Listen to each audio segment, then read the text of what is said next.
आमर पूर्वतन विधायक प्रणव बलवंतराय जहाँ खाली एडीजी को कहते एडिशनल डीजी को पूर्व डीजी की कहते जे तल स्तर थाना जदि एफआईआर दब एफआईआर रेजिस्ट्रेशन होना जदि जिला ऑफिस रे एसपी पाखे एफआईआर दब रेजिस्ट्रेशन होना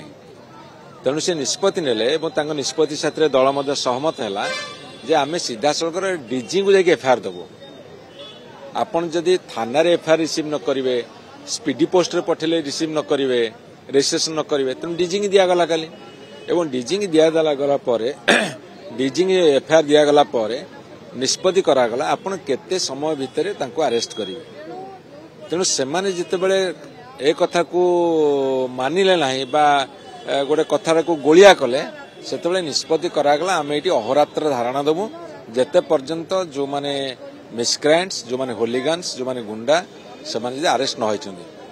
तेणु कालीठू शीत काकर रे जो माने सब माड़ खाइछन्ती एवं तांकर समर्थक माने एठी बसिछन्ती एवं राति गुडा आमे मध्य थिलु आज मध्य बिजु जनता दल समस्त लीडर माने एठी पहुंचछन्ती एवं आंदोलन जारी रहबो गतकाली 12टा गोटे घटना घटला आज ये 12टा गोटे भाग 24 घंटा बीतला एबे से कहउछन्ती हमको आउ 24 घंटा समय दियो आपनकर सोशल मीडिया रे आपनकर माननीय इलेक्ट्रॉनिक चैनल रे आपनकर टीवी चैनल रे सब कथा प्रसारित होईची एवं किए बाड़ौथिले केमिति लोक आहत होउथिले से कथा सारा ओडिसा लोक देखिछन्ती ता बाद जदि पुलिस डिपार्टमेंट कहबो जे आमे जानी परनु आमे इन्वेस्टिगेशन करूछु हमको समय दिया जाओ एटा केवल धर्म को आखिठार सेहिते बर्तमान सारा ओडिसा रु टेलीफोन रो सुअर छुटीची एवं लोकंकर चाप पड़ुची जे आपण जहाँ कर ठीक करुछन्ती बर्तमान सारा ओडिसा रे गोटे तालिबानी शासन गोटे जंगल राज चलीची एवं जे माड़ खाऊची सीए